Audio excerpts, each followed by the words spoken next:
Praise the lord. ఈ రోజు Bible వాక్యంగా మొదటి యోహాను రాసిన పత్రిక 4వ అధ్యాయము 15వ వచనాన్ని చూసుకుందాం. యేసు దేవుని కుమారుడని ఎవడు ఒప్పుకొన్నో వానిలో దేవుడు నిలిచి ఉన్నాడు. దేవునికి స్తోత్రం, మహిమ కలుగును గాక. చూడండి, యేసుక్రీస్తు ప్రభువారు దేవుని కుమారుడని ఎవరైతే ఒప్పుకుంటారో, పరలోకం నుంచి దిగి వచ్చిన దైవ కుమారుడని, శరీరధారిగా వచ్చిన వాక్యమై ఉన్న దేవుడని ఎవరైతే నమ్ముతారో ఆ వ్యక్తిలో దేవుని యొక్క ఆత్మ నిలిచి ఉంటుంది, దేవుడు నిలిచి ఉంటాడు. పరిశుద్ధాత్మ దేవుడు ఆ వ్యక్తిలో కార్యములు జరిగిస్తాడు అన్న యొక్క భావనతో ఈ వచనాన్ని మనము చూడవచ్చు కదండి. మరి దేవునిని నువ్వు అంగీకరిస్తున్నావా? దేవుని ప్రియకుమారుడైన యేసుక్రీస్తుని నువ్వు అంగీకరిస్తున్నావా? ఆ కుమారుని ద్వారా రక్షణ కలుగుతుందని, నీ పాపం నిమిత్తం ఆయన శిలువలో మరణించినాడని నీవు నమ్ముతున్నావా? అట్టి వారి హృదయంలో దేవుని యొక్క ఆత్మ నివసిస్తుంది, దేవుడే వారితో ఉంటాడు. పరిశుద్ధాత్మ దేవుడు వారిని నడిపించే దేవుడుగా ఉంటాడు. పరిశుద్ధాత్మ కార్యాలు నేను చూడాలి, పరిశుద్ధాత్మ దేవుడు నన్ను నడిపించాలి, దేవుడు నాకు తోడుగా ఉండాలని నీవు కోరుకున్నట్లయితే నీవు యేసుక్రీస్తును నీ సొంత రక్షకునిగా అంగీకరించాలి.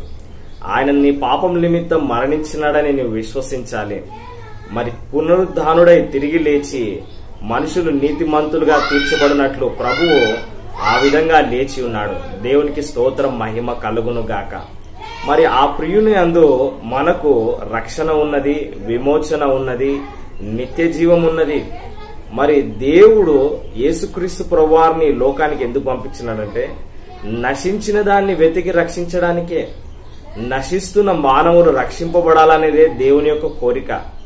మరి ఈరోజు నీవు నశిస్తున్నావేమో, పాపంలో శాపంలో ఉన్నావేమో, నీవు రక్షింపబడాలని దేవుడు కోరుకుంటున్నాడు.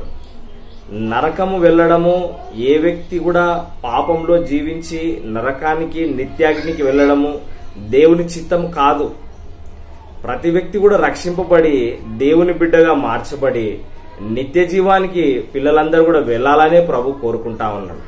అయితే నిత్య జీవానికి మార్గము యేసుక్రీస్తు ప్రభువారై ఉన్నారు. ఈ లోకంలో విజయవంతమైన జీవితం జీవించడానికి దేవుని సహాయము నీకు అవసరమై ఉన్నది. ఆమేన్. చిన్న ప్రార్థన.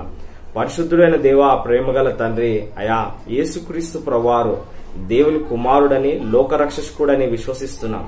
నీ ఆత్మ మాలో ఉంచండి, మమ్మల్ని నడిపించండి, దీవించండి, ఆశీర్వదించమని మా ప్రభువును రక్షకుడైన యేసుక్రీస్తు నామములో ప్రార్థిస్తున్నాను తండ్రి. ఆమేన్. God bless you. నేను ఎలీషా అబ్రహాం. ఈ వీడియోని లైక్ చేయండి, షేర్ చేయండి, సబ్స్క్రైబ్ చేసుకోండి. Thank you.